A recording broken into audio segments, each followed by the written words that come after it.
Do you ever see a successful woman on your feed or in a magazine and think, wow, it must be nice to have it so easy? Well, think again. Behind that glossy cover or smiling face is a ton of hard work, countless failures, and endless learning experiences. I'm Rebecca Minkoff, and I'm here to tell you that success isn't a walk in the park. It takes grit, resilience, and a willingness to take risks. That's why I created Superwomen, a podcast that peels back the varnish and gets into the nitty-gritty of what it takes to make it as a woman in today's world. From luminaries and game changers to women you've never heard of but should, this podcast is here to inspire you to take your next leap, no matter how daunting it may seem. We'll explore the sacrifices these women have made, the highs and lows they've experienced, and the lessons they've learned along the way. So if you're ready to be inspired and learn from some of the most successful women out there, join me on Superwomen. Together, we'll uncover the stories behind the successes and prove that with hard work, determination, and a little bit of luck, anything is possible. Amy, welcome to the podcast. Oh, thank you so much for having me. So first, we have to start out with your story. Okay. Were you always interested in medicine or not? Okay. My story is really my parents came from India when I was 5 years old. And I remember that they kept telling me it was because as a girl, as a woman, they thought I would have a lot more opportunities to impact people and do things that I wanted to do as opposed to where we were from. And so I always knew that I wanted to do something that makes an impact or do something that I couldn't maybe do if I was back in, that small little town where they're from. Yeah. So I thought I was really interested in nutrition. So I did nutrition as my undergraduate degree. And then Did they teach you anything about nutrition? well, it was like different nutrition back then. And like everything, it wasn't really like a practical, like what we talk about, it was more global. It was, I don't even know how to explain it, but after nutrition school, I was like, okay, I can be a nutrition. At that time, nutrition was not cool and there was like no jobs for it. And so I knew I wanted to do something more. So I went to med school. And after I got out of med school, I realized that there's no real interlocking of nutrition and medicine in practice. So that was kind of a big conundrum because I found myself after all these years, 20 years of training, doing all the things that I thought I was going to do to get to this point. And then I hated it. I hated my career. So you were a nutritionist? Well, I went from nutrition school to med school. Okay. And after I finished med school, I was like, okay, I'm a doctor. I got double board certified. I was in practice. But I hated my life. I hated who I was. I hated like how I felt on a daily basis. I hated I was like this like stressed, crabby mom with like little toddler. I felt like I wasn't myself. Yeah. And I didn't like the person that was in the mirror. And that was so scary because it's like you finish all those years of training and all that stuff that you thought was going to make a big impact and you're going to do this thing. And now I'm in it. And I'm like, I can't do this for the next 40 years. Yeah. So I knew I had to do something and I didn't know what it was. And I was listening to podcasts and reading books and trying to figure out like what to do. And I heard this podcast, I think it was the Rich Roll podcast. And he had his friend Buddy on who was talking about like a health and wellness website. It was like a blog site and they were like, anybody can submit. So I went into work that day and I was like, you know what? I'm going to submit an article because I feel like at least I can say some of the things I want to say. And who knows, maybe I'll get accepted. And so a couple of days later, I got this thing that said like, we don't pay, there's no like, but. You're writing from the goodness of your heart. Yeah. And then I was like, okay, I'll do it. So I did it and I kept doing it for like months and months and months. Like I would submit every month or literally like every week I would submit something. And then 6 or 9 months later, they were like, hey, do you have a website? Or do you have like, because people are asking like where to find you, whatever. And so that's really how my journey started. And I did it kind of like on the side just as a release. And I never really intended to do anything with it. I thought maybe I'll put it together and make a book one day when my kids are older. But, the internet changed and social media started to become popular. And so I started to do more on there. And that's really how I got to where I am now, like this, like inner, like in between a doctor and a social media doctor, like, or whatever this is called. That's how I got here. It's fascinating to me that you just said, hey, I'm going to do this thing on the side, and that's what became your career. Did you know when you sent out that article that feeling felt right? Or was it just like, maybe I'll try this? The way I thought about it is like, I'm just going to be creative and do something to share and make an impact on somebody. And I had no idea anything. I had no kind of ulterior motive. Like I said, it wasn't paid. It wasn't like I didn't even have a website. Like I had nothing to advertise. Right. It was just literally to do something. I think a lot of listeners probably have experienced that moment where you were either forced into a career or you thought you wanted something, and then you do it and you get what you wanted and you're like, oh. Yeah.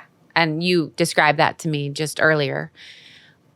In that moment, how did you sort of not look back and be filled with regret? Or maybe you did, and then, how did you sort of say, okay, I'm going to sit in this while I do something, but it's not like you knew what the next step was. Yeah. And that was now I can deal with it better because I think in the business world, there's so much uncertainty. But I think at that time, medicine was like a very straight path. Like once I had decided in college that I was going to be pre-med, even though I was in nutrition school, it was like this path. Like you have to pass this exam, then you have to pass this, you have to take that, and so it was really hard because there was so much uncertainty and anxiety about okay, what do I do now? What am I going to do? I kept listening and reading and I kept thinking maybe the only thing I could think of is maybe I could write a book one day when my kids were older. But I really didn't like how I felt. I felt out of control and my body and my hormones and my mind felt out of control. And so as I was starting to fix that, I started to realize okay, this is something that I can share because this is using my background. I'm using nutrition, I'm using medicine to kind of fix myself. And I know that all the women I talk to are kind of in the same boat. So I knew that was an inkling of maybe something I could share. Yeah. But I had no idea. I mean, at that time, for me, social media was I had zero social media presence. Yeah. So it took me years. It took you years. So I think another question that what you're saying brings up is that when you're unhappy with your career choice, how it spreads through and permeates your whole life. And I noticed this on my end when I was going, even this year, through stressful things, work-related or TV show-related. I was not the mom I wanted to be.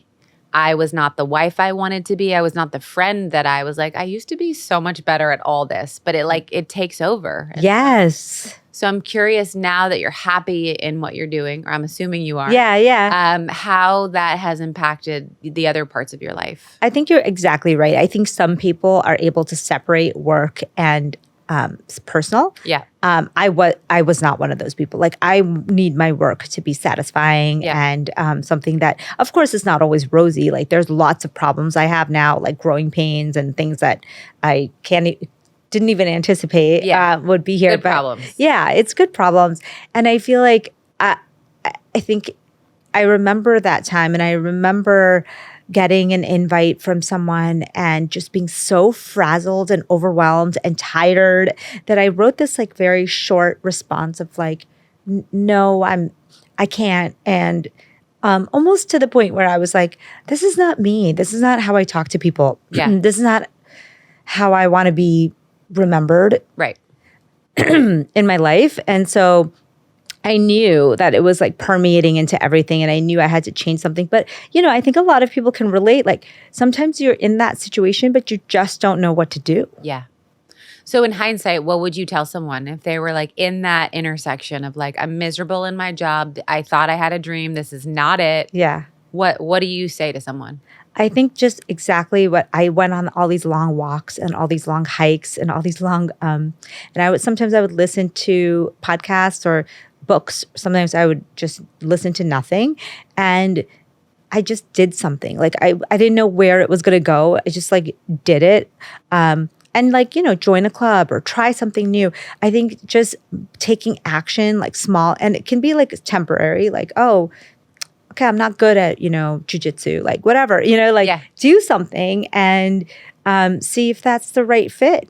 I think doing for me is like, once I started to like walk, get outside, think about it. I think walking is the best. It's like being in the shower, I love a walk. Yes. It's like clears your head. Yeah. You can't walk with your phone. Yes. That's the thing. I remember in college, I remember going for these long walks or runs, and I would get my like clarity on everything I wanted to do in life. Yeah. And so I tried to mimic that.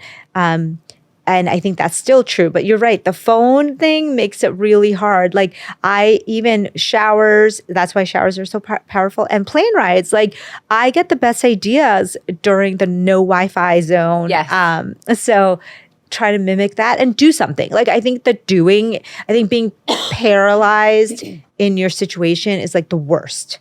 Just do something. Yeah. Anything that you think you might like, and then go from there. Yeah. I remember when I would get blocked creatively, if I was designing, I'd go to museum or I'd go to like a bookstore with like the big art books. Yes. Just lose myself in that for a while because sitting at the desk trying to like, you have to come up with a creative idea is impossible. That's right. And for me, it's like I never was in that creative world. And so to think of like a new career, like a new way to do things, that was really not something I was used to doing. Yeah. And now I realize, wow, that's what I do like on social media or what I do when I'm teaching these concepts. It really is creative. And I get those ideas when I am unblocked, like you said. Yeah. So let's talk about your transition from what you're doing. Now you mentioned social media doctor. How does that change how you approach practicing the profession, but also how you get your information? And then, as the consumer, I'm a very avid consumer of all things, biohacking, all the stuff, but there's a million opinions. Oh God, I know. So how do we know if there's 5 doctors, who to listen to, and how do you approach that as your career? Yeah, that's a really good question. So there's a lot of bad actors on social media, unfortunately. Part of the reason I went on social media is I was like, wait a second. Like people will say like, I'm Dr. So-and-so, and they really never went to med school or they have no credential. Like there's a lot of people like that. That's scary. It's really scary because who's going to fact check, Right. And so that was what I started to see. I'm like, wait a second, they're saying something completely wrong. And then you'd see their profile and you're like, are they really a doctor? Because mostly it's doctor that people are trying to be or whatever, expert. So I knew that was part of the reason. I think people are now more savvy and understand like, hey, you say you know what you're talking about, but like, how do you really know what you're talking about? So I think people are they can see through things. Authenticity screams out even through the internet. So I can tell. I know you can too, because you're probably like so savvy. All of us. I mean, we know when someone's like trying to do this for money. We know when someone's trying to do this for just getting fame. Yeah. And sometimes it's very subtle and you have to follow them for a while or you have to do a little digging to figure that out. So I think it's worth it. Like if you're taking medical like health advice from someone, like make sure they have a background or have some expertise. Not to say that your friend who has no medical background doesn't have something interesting to say, but remember that that's like an N of 1 experiment. Yeah. Whereas what I try to do always is I try to think, is this my opinion or is this something that is backed by science? And is there like a crossroads where it's been my experience and it's backed by science? That's where I like to stay. Yeah. Because I could say, have a lot of magnesium in your food. And you might be like, well, no, because the other guy said like not to have magnesium. So I have to say, well, it's not just my opinion. Like there's these studies that show for women, as you age, you really need more magnesium and it's good for your brain as you age. And there's just some good data to support that. Yeah. And it doesn't have to be like 1,000 studies, but like something that actually backs up what you're saying. Right. So I think, trust your intuition. If it seems too good to be true, if it seems this one pill will lose all the weight and fix your hormones and get rid of the bloat. Yes. I was like, what was I sold? Like some apple cider vinegar gummies, Yes. On Shark Tank. Yes. And then I get the package and I'm like, the first ingredient's corn syrup. Like, I don't think this is legit. And then they kept charging my credit card. So yes. Yeah. So you've been there. I mean, we've all been there. I think, that's life in 2025. Social media. Yeah. So I think being a little savvy about who is giving this information, who's paying for this information, and also like trust your gut. I feel like I can always tell when someone's a little bit off. Yeah. And then once you do the research, you can kind of usually get it. Wow. And it's hard. And once you trust an expert, like say someone trusts you, right? And then you have a responsibility then, like when people trust me, I have a responsibility then to only talk about things that I think are going to be beneficial. Like I literally try to think of the things that can help people find their own gifts. Yeah. Like it's not about telling them what to do. It's like, how do I help them discover their own gifts? Because that's the whole goal, right? Mm-hmm. For sure. And sometimes people are so mired in a million other things they can't even look. Yeah. And women are told, especially women are told that like after a certain age, you're on the decline and like you can't do anything new and you can't learn anything new and you're going to just like turn into this old haggard person. I mean, that's what society tells us. Yeah. Like buy my thing or else, or do this procedure or whatever. Yep. And so I think really reteaching that and saying like, no, you still have a lot left in you. Like you can start a new career. You can have new friends. You can be in a new fitness era of your life. Like you can be strong. You can be whatever, like whoever you want to be. I mean, I learned that this year. I dedicated myself. I said, I'm going to get in the best shape of my life. I'm going to work on my hormones, which I'm still working on. Yeah. And I'm like, fuck, why didn't I do this earlier? Yes. But and I'm 44. So it's yeah, I'm in like. I feel like when I turned 40, I literally thought that, oh my God, I'm like, so like, I need to figure out my life now. Yeah. It's like now or never kind of thing. And then like, as I moved into my like 41, 42, I felt like, okay, there's no rush. There's people who are doing amazing things in their 50s, in their 60s, in their 70s, in their 80s. Like, why are we, I think it's like the old kind of like, old days where like people kind of retired, at 60 and then they really didn't do much after that. So I think now I realize, okay, you can start a new career. You can, be the fittest, strongest, build the most muscle, build up your brain even. Like who knew that you can grow the brain, I didn't know that. Yeah. You can grow the brain? You can grow the brain. I mean, how do we do that? Okay, so there are areas of our brain, not all areas. Okay, it's not like your brain can just like become huge. There's areas of your brain, and it's so interesting. It's like that wisdom areas. There's like the hippocampus where you strengthen connections and things like meditation and walking, for example, the thing that we were just talking about. They notice that people who walk a lot have larger hippocampus than those who don't. And so exercise in general keeps your brain really active. Maybe one, because it's perfusing the brain, but it's also, you have like, you're seeing new surroundings, you're moving your body. We're meant to be moving all the time. Wow. So hippocampus is the area that you can grow through many different things that you can do. But one of them is walking. Another one is like certain foods, like having omega-3 magnesium rich diet. Like I don't recommend a ton of supplements, but for women that as we move through like late 30s, 40s, 50s, omega-3s are really great, especially if you're not getting a lot of omega-3s in your diet. But I have one question, because our food, we're told, don't have a lot of supplements, get it in your food. But our food, even if you buy organic and non-GMO, still lacks the nutrients today because of our soil and all the things. So how are we getting it? Yeah, so it's a combo. So I agree that special populations like pregnant women and also women in perimenopause and menopause, those are special populations and children that may need supplementation. Or if you're on a restrictive diet, you're a vegan or whatever, you may need supplementations or certain other diets. But I think you're right. Like, I think like, for example, vitamin D, especially as you move through perimenopause, that has almost every single woman I see has either had low vitamin D or is low in vitamin D. And then magnesium is another one that we see that it really helps boosting the magnesium levels in perimenopause. And you can do that through food. Yeah. So like even chocolate, nuts, seeds, you can have more of those leafy greens that has magnesium. But magnesium glycinate, for example, magnesium bound to glycinate in a supplement form, really helps with people who are struggling with perimenopausal symptoms like sleep issues, anxiety. It brings down cortisol.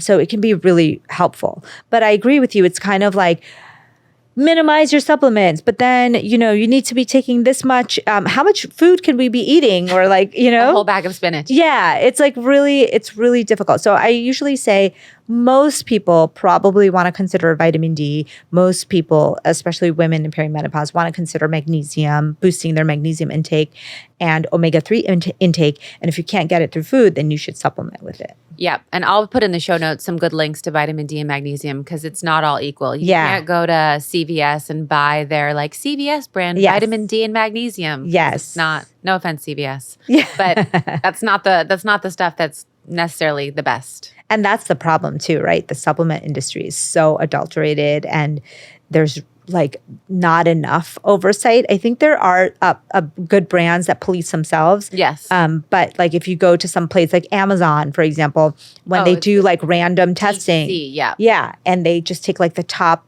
20 vitamins in a certain category. And like, I think they say like, 12 to 13 of them don't have what they say they have in the bottle. That's and you're not going to get it from your gummies. Let's be honest. Yeah. That's not a good way to, they don't, what I've learned is like gummies don't hold the level of vitamin that you think. So it might say like a certain, like melatonin gummies. I don't know if you've ever taken them, but like, it's like a fraction of what it says that's actually in the gummy. And I think that's the problem with gummies in general. Usually there are some good gummies, like there are some good brands, like you're saying, that they actually police themselves.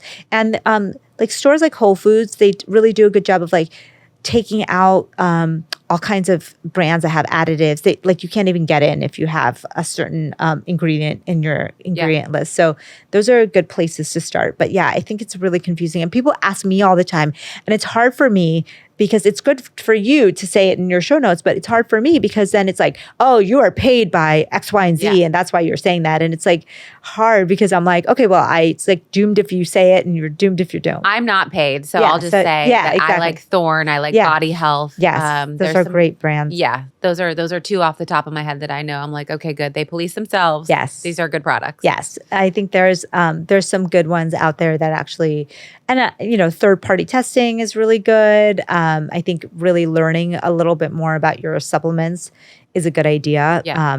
But I do think we're living in a world where it's like ridiculous to say like, oh, don't take any supplements because most people are walking around with, deficiencies and major vitamins and also like minerals and all these things that we're not really getting from our food. It's mostly because our food is crap. Yeah. That's a whole other conversation. I mean, that is like we could talk about that all day. Yes. And it's like sad because you have kids and I have teens and they say like 65 to 70% of the diet of teenagers and kids now is ultra processed, not even just processed, ultra processed food. I believe it. It's so sad. I go to an organic grocery store and then I still look at my cart and I'm like trying to do heavy on the vegetables and fruits and, fresh items. And I'm like, okay, but we have the processed chips, the processed, beef sticks. Like it's impossible unless I was like a stay-at-home mom, full-time chef to like make sure. Even these protein powders and bars and stuff, like, I think you were saying you were on a fitness journey this year. And for the last couple of years, I have been too, like getting more protein and trying to build more muscle. And I was thinking one day, and I'm like, when I was on this like plan of like, I need to get X number of grams of protein a day. It was like 100 grams of protein or something, like really a lot for me. And I was like, how do I get that with real food? Like, no, you have to have powders. There was like bars in there. I mean, there's only so many eggs you can eat. You know what I mean? I know. When you look at 100 grams of protein, you're like a whole steak, 5 eggs, and a chicken breast, and like I want to throw up. Yeah, it's like eat that much. Insane. I know. And so that's what I was like. I didn't realize that ultra processed food was like sneaking into my life through my protein. Like I was eating probably lot more ultra processed than I did before, because before I had like salads and then when I was trying to be protein healthy, build muscle, I started to have all these foods that I didn't have before. And I was like, these are actually not that good for you. Yeah. It's almost like you have to read every label now and ingredient and ask yourself, like, do I want to put this in my body? Yeah. And now I'm like freaked out by like the hot coffee and the plastic lined cups. Yes. Like I'm reaching that point of neuroses. I'm like, okay, so I have to walk around with like a stainless steel mug at all times. I have to like, where's the water from? Is it tap water? Like well, that's exactly why why I talk so much about education, because I feel like that nutrition, hormone, gut health world is so confusing. You kind of just need someone to like parse out what you're supposed to be doing. Yeah. And so I try to, one thing I tell— And if you do it all, it's overwhelming. It's too much. And then like you've seen those people who are like literally obsessed and they can't do anything else in their life. Like I'm like, no, the point of being healthy is so you can go find your gifts and like live them out. It's not so you can be obsessed. You know what I'm saying? Like people get obsessed with like all the details and just being healthy. But I'm like, no, the point is so you feel like vitality and you feel energized to go do something. Yeah.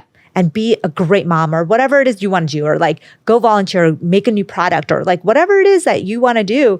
Like that's the point of health, not just to look good or like obsess over every like ingredient. Exactly. So become fearless and focused in pursuit of your dreams. In my book, Fearless, The New Rules for Unlocking Creativity, Courage, and Success, now available in paperback, I share personal stories and practical advice I've learned along the way in pursuit of my own, in fashion world and in my personal life. I talk about how persistence and courage have been the keys to my success. I share my journey of building a company and the challenges I've faced along the way. By refusing to give up and constantly stepping out of my comfort zone, I was able to break through the unspoken rules that have held women back for far too long. My hope through writing this book is to encourage you to face your own fears and take risks when going for your own goals. Fearlessness is a choice, and we all have the power to make it. The book is now available in paperback, including updated content and a new bonus chapter. Like, I think that one check that everyone can do for themselves. I think I was at a event yesterday and Deepak Chopra said a really great thing. And he said like the one question you have to like check in with yourself is like, do you feel vibrant and energized? Mm-hmm. And like, that's such a great question to check in with yourself. Like if you're doing the right things and you're working on the right projects and you're with the right people and you're eating the right things, you're gonna feel vibrant and energized inside. Yeah. And I was like, that is so good. You know, it's really good. And I think it's important to say that there is no magic bullet. There isn't one thing. Like if I've learned anything this year, it wasn't just the weightlifting. It wasn't just calorie restriction. It wasn't just hormones. It wasn't GLP-1s. It was a journey of discovery and trial and error of a lot of things. And so like, don't get disillusioned on your path to finding that vibrancy because you don't get a pill and it all goes away. Exactly. And I think, you know, and also, you know, don't compare yourself to somebody else's journey because I think we're so, especially in health, it's so easy to jump ship of what you're doing because you're like, oh, this person's doing this and they're getting all these results. It's like, I always say it's like a long game. It's a marathon. It is. Stay in your own lane. It took 6 weeks for me to see any change in my body at all. And that was a long 6 weeks. It is. And you keep thinking like, should I quit? Should I go back to what I was doing before? Ready to quit. Yeah. And I think just staying in your lane, knowing that it's a marathon, almost the same advice that you would give someone in like entrepreneurship. Like I realized I gave myself the same like self-talk is like, just, it's okay if it's not working right away. Like just stay in your lane. Don't keep looking around. Like you don't need to see what everybody else is doing. Just do what your check-in says feels good to you. Yeah. And then, you know, for some reason it starts to work. Yeah. And if you don't want to work hard in life, it will show up in your health and in your and in that path and that journey. Like you have to work hard. There's no shortcut. There's no shortcut. Even like, for example, with the GLP-1 medications. Yep. So I think they're great. They're life-saving for so many people. You know, obviously there's controversy around people using them. But what I found is that people that use them, they're having a lot of trouble with energy and with muscle, right? So it's like it's like you solve one problem, but now you're really tired and you can't go to the gym and you're losing all this muscle. And so it's like, there's no path that's like completely free of side effects and ease. There's always something now you have to work on, making yourself go to the gym and making yourself do things, or finding ways to feel more energized or whatever. So it's like, there's never an easy path. Right. Yeah. No, for sure. Anyone I know who's on them, or, I microdose them, but I'm like, you have to eat protein and you have to work out. And if you cannot do that, then don't go on them. Yes. Because that is a must, or you will lose muscle and you will be tired. Yeah. And I think that's the side effect of, and I think there's so many things like that. There's peptides and these, all these things that there's always the shortcut is never the shortcut. Yeah. It's just like in life, I think, please, the one thing I always have to remind myself and remind everybody is like, you have to do the work every day in order to see the results. Yeah. And that's when anything else is going to start working for you. Yeah, I love that. Yeah. So where can people find you? Yeah. What's next for you? Is there a book coming? Yes, all of it. Okay. I'm at Fasting MD on Instagram. I'm at amymdwellness.com on, that's where my website, the hub of everything. I have a podcast.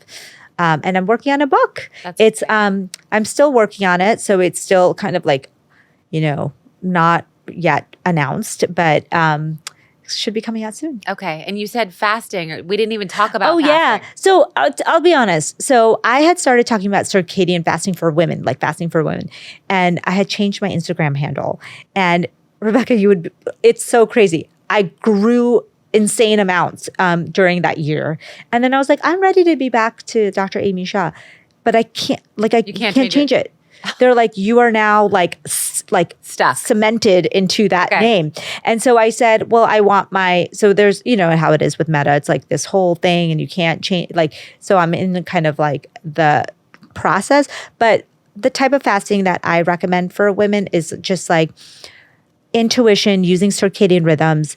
So what does that mean? Eating an early dinner. Okay. So timing your meals more with the sun. Okay. Not necessarily exactly with the sun, but back in the day, they didn't have microwaves and Uber Eats. And most people weren't eating huge meals at midnight, which people do now. Right. So trying to not eat huge meals, stop food 2 to 3 hours before bed. Okay. And then when you go to sleep in the morning, you don't have to roll out of bed and just start eating. That whole thing of start your metabolism, that's folse. Okay. So having a nice break for your gut is essential for good gut health. Yep. And good brain health. It's like if someone woke you up multiple times in the middle of the night, you would wake up jet lagged and feel groggy. I have someone waking me up multiple times in the middle of the night. My 2-year-old. There you go.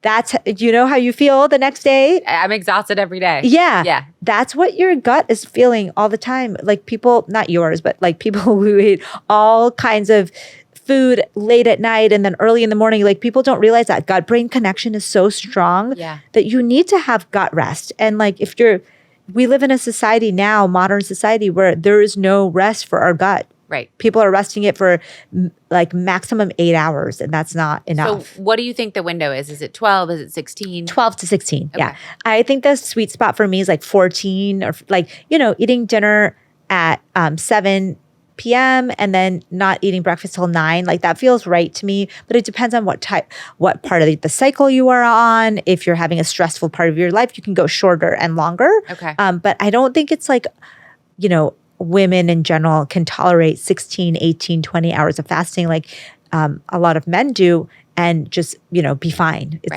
it's going to affect your hormones and your energy. Yeah. There's a lot of experts that are on this week, do this, and on this week, do this. And I'm like, I can't fucking follow this shit. I know. I want to, but I am not. Maybe when I don't have kids I know. in the house. You have a 2-year-old. It's overwhelming to be this week I need to eat at 8 a.m. and then next week I eat at 1 p.m. I know. Okay. Yeah, it's too much. So you use your intuition and just don't eat late at night, which is really hard because you're in the world where and now I am too, where there's lots of dinners, there's lots of, so my rule is on weekdays, and I have kids, my kids are in high school and I want to spend time with them. So I really try not to do stuff on weekday nights. Wow. like events and stuff, unless it's something special. And then like Thursday, Friday, Saturday are like days that I can eat late at night because it kind of is like social and like nice. Yeah. But like I said, it's becoming difficult. Like I went to an event last night, but I didn't eat. Like I tried not to eat because I was like, okay, I can be here, but I don't have to like eat. Yeah. So doing adjustments like that. I love it. That I can live with that. Yeah. The other stuff, I'm not there yet. Yeah. So thank you for the permission, doctor. Exactly. Hormones. Like gut-brain hormone connection. It's all connected. Let's dive in. Okay. So we have our brain is intimately connected to our gut, and they're giving signals to each other all day long. So there's this whole army that lives in our gut, and our microbiome are like little billions of bacteria and actually other organisms too.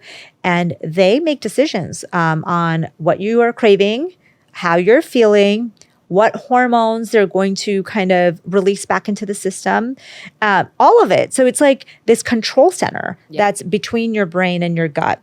And so when I talk to people about perimenopause or fixing your hormones, even like— And that starts at age 35, everybody. Yes, yeah, late 30s. Whether you feel it or not. Yes. So many women are like, I'm not, how do you even know? And I'm like, it's like this slow process that starts definitely in your 40s, but for some people in their late 30s and all the way into your 50s, it's not like one day your hormones just fall off a cliff and you're in menopause. Like it's like this slow transition, and you may see subtle symptoms in the beginning, maybe like a little less energy, maybe a little bit of weight gain over the years. Maybe it's like a little more brain fog, but then it gets a little more intense, usually in the 40s and then in the 50s. So I always tell them— What would be some signs of that? Yes. Sleep issues. Okay. So the easiest way I would describe it is if your PMS week gets more intense and those symptoms become even more problematic than they were before, like the sleep loss, the cramping, the moodiness, the anxiety, all of those are signs. What about like a heavier flow? Yes, heavier flow, change in the timing. Irregular periods is a big sign. Yeah. And then, of course, like the major obvious symptoms are like hot flashes and night sweats and vaginal dryness. And if you get a bone density test, people will see like lower bone density. Those are like really big signs that you're in that transition. Hair loss, dry skin. So estrogen affects so much like memory, mood. So a lot of people feel more anxious. That's why the sleep issues really come in during this time. A lot of people feel joint pains and carpal tunnel or like shoulder joint, or like they just think blindness. Vision changes, ear. We really got the shitty end of the stick. Yeah, like tinnitus. Like birth babies, nurse them, then go blind, then have hot flashes, then your hair falls out. I know. Well, I'll tell you the beautiful part about it, though. Okay. Tell me. I need hope. So there's only a few species in the world that actually live well past menopause. And humans are one of them. And there's like some whale species as well. And the theory is it's because of the grandmother effect, because like evolutionarily, women were so important, even well past once they gave birth, right? And it's like gives me chills to think like how important like that evolution chose women to kind of live well past those days to help in community, in wisdom, in— I was about to say that. Yeah, like helping, like there's a role for women past giving birth. Yeah. Because most animals, they give birth and then once they're— all downhill. Yeah, and then they die. That they just, that's the end of their life. Right. And so I think that there's something beautiful about the fact that we are one of the only species that actually can experience this. And I know it's like, there's so many things we have to deal with, but the fact that we're given this like opportunity to live like well past that because there's something that we're doing for our families, our communities, our society, and helping the world really. Yeah. So I think that's really nice. I love that.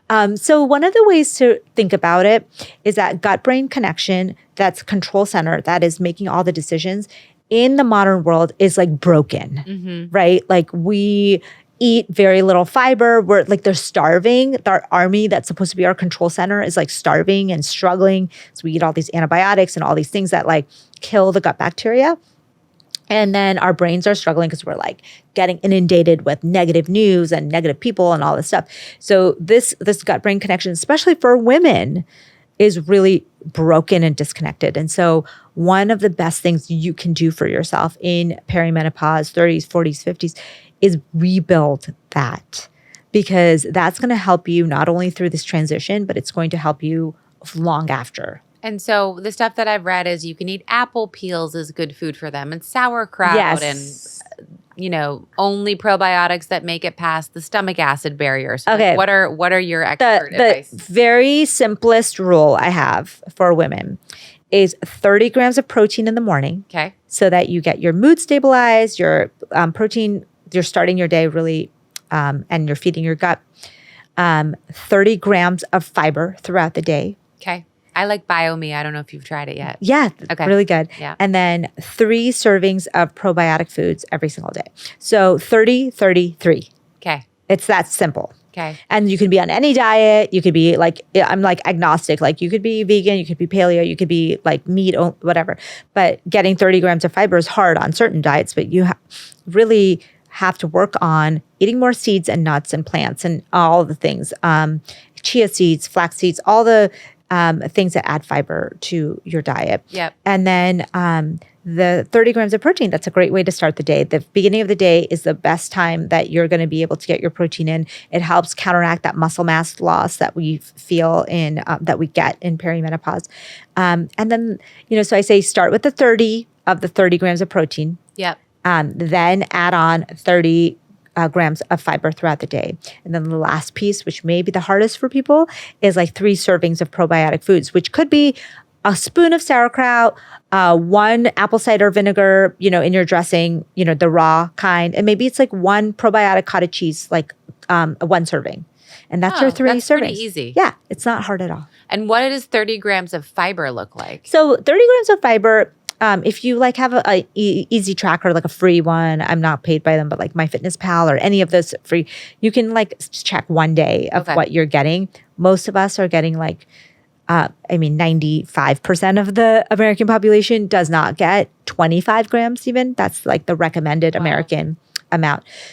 One of the ways to get it is like, I give an example, like you could have an egg scramble with veggies in the morning, and then maybe you have a salad or something with, protein and salad in the afternoon, and then you have veggies or seeds, nuts again in the evening. Like the only way you will get 30 grams of protein is if you have some fiber in every meal. Right. And so I think that is definitely an exercise. In the nice thing about the 30-33 in my mind is that it's an addition, like it's what you can proactively do and not necessarily worry about like what you need to take out. Because if you are trying to eat 30 grams of protein in the morning and then 30 grams of fiber and then 3 probiotic foods, you're not going to have room for chips and sodas and fast food, and because you're not going to be able to get to those goals. Yeah. And so it automatically makes you eat a little more whole foods and plant forward and real food rather than the ultra processed stuff. Because the thing I think most people don't realize is that Starbucks and drive-thrus and fast food, they're devoid of fiber. It's like very little fiber in there. We're like chewing on bars and smoothies. Yes. And those are all, when I lived in New York and I was in like trial, I did my fellowship in Columbia, I remember that I would have a 0 fiber. Like I would have like a Starbucks in the morning, and then there's like a bar somewhere, and then I would have like go out to lunch. It was like this like healthy but no fiber day. Right. And so I think that's something that, can simplify it for people, because I think it's overwhelming. Yeah, for sure. I love that. And you think adopting that lifestyle will help a woman shift her hormones? Yeah, because your gut and your hormones are so intimately connected. So even the microbiome, for example, that gut bacteria, they have this like estrobolome, which is like where they decide what to do with the estrogen in your body. They're literally like releasing estrogen back or sending it out through your gut, so they're like, so a lot of people feel that all of a sudden their hormones are working better. when their gut improves. Yeah. And so I just see that intertwining so much that I'm like, just fix this control center. And also not just the inputs into your gut, but the inputs into your brain. So like one of the things I think when we're cleaning this gut brain connection up is like, who are you spending time with? Yeah. Like who's entering your brain? We can't process all the information that we're getting on a daily basis. So you need to curate that. Yeah. Who are you listening to? Who you're talking to? What you're reading? And really fix that part in addition to what you're putting into your body. And like the alcohol, of course, is a big thing during perimenopause. I think the gut brain hates alcohol. And if you want alcohol, you have to abide by the rules of like what your gut brain will tolerate and just keep it as little as possible. Yeah. I noticed a crazy shift, and I don't drink very often, but right now, for whatever reason, vodka's the only thing I can tolerate. Like wine, I feel awful. Yeah, the clear alcohols or tequila and like, even tequila was making me feel terrible. Yeah. But I was like, okay, I guess I'm going to go with this shift and have martinis when I do drink. Yeah. Which is rare. But one more question or thought or opinion. A lot of women will go to their general practitioner who doesn't know what day to give them a blood test. Yeah. If you're like doing what you recommend, but it's still feeling like you're off. Yeah.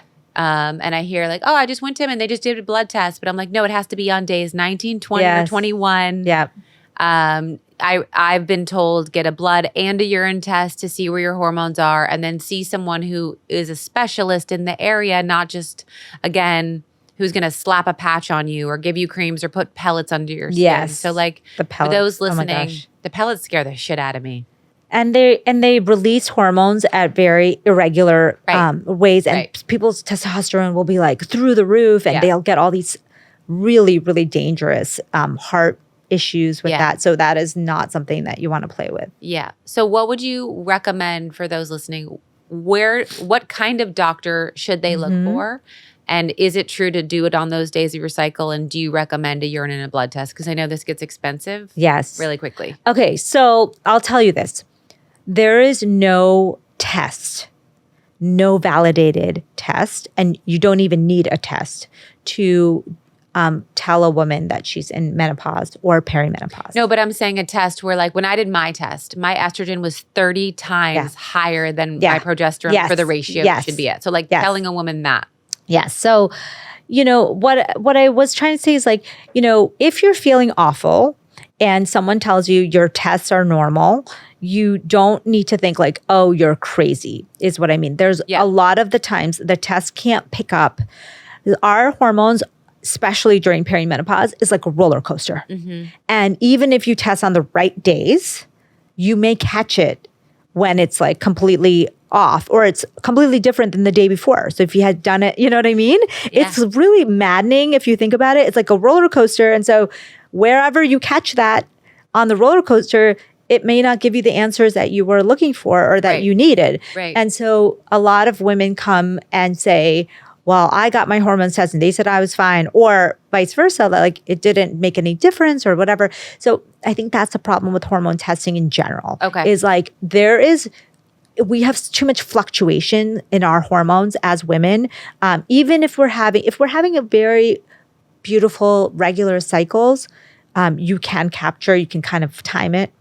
But as you know, with perimenopause, like this whole thing I'm telling you, it's like a roller coaster, a zigzag. You could have like something totally off 1 month, and it's really, really hard. And so in 2025 even, we can't say like, okay, if your hormones are normal, you don't have perimenopause or you're not in menopause. Often you are still going through that transition. Your symptoms mean a lot more than the numbers. The numbers can match up. But if you're feeling awful, and for example, the 3 big indications for hormone therapy is severe hot flashes or night sweats. Like you're getting hot flashes and night sweats pretty often, pretty regularly, it's disturbing your sleep, etc. That is a pure indication, even if your labs show nothing. Okay. Number 2 is bone density. So like if you're osteopenic or have osteoporosis, which is not that uncommon to have low bone mass, even in your 40s and 50s and 30s even, you can get an easy DEXA scan to check if you have that.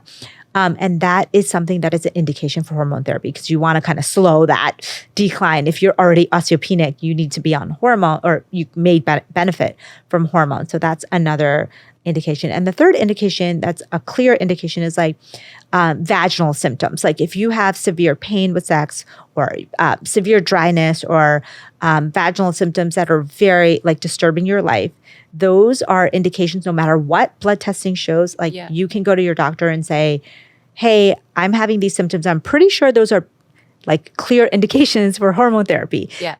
So that's that. And then like there's a lot of new providers, telemedicine, even doctors, and where you can go and you can actually like take a questionnaire of all the symptoms of perimenopause and do your labs, and they'll match that up and then tell you like, hey, I think it's probably time to transition to some kind of hormone therapy or not, you know. And sometimes in perimenopause, it's confusing. Like sometimes people will start with like a low dose oral contraceptive, like a pill or an IUD or a NuvaRing or something to transition them into the hormones.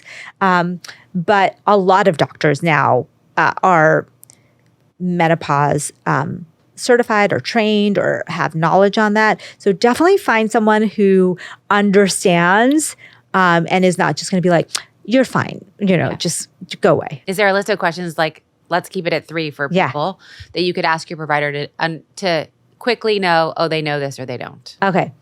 One is if they're trying to sell you pellets or they're forcing you to take any kind of like hormone therapy without asking your symptoms or not, then that's a bad sign. Okay. And on the other end, if they poo-poo your symptoms, like traditional medicine, we get no training on menopause and perimenopause. If they're like, oh, you're fine, you're just a busy mom, and like really don't want to listen to your symptoms or don't want to do anything about it, that's a red flag as well. It's like two extremes, right? And then if you bring up perimenopause, like I had someone say to me yesterday, I talked to my doctor and said like, hey, I think I'm having symptoms. And the doctor was like, no, you're too young. There's no such thing as perimenopause. Like that is a red flag. Okay, good. Like to not even know. I mean, that's how traditionally it was taught, right? Like menopause happens in your 50s and like that's it. Like there was no other training. Don't get me started on that. So those are all signs. Infuriating. I know. Okay, good. So I feel like we've armed people with at least 3 red flags and who to go to and what to look for. So I think that's really helpful. Yes. And for more hormone expertise, obviously, we're going to now follow you on Fasting MD. Yes. Okay. Please. Thank you.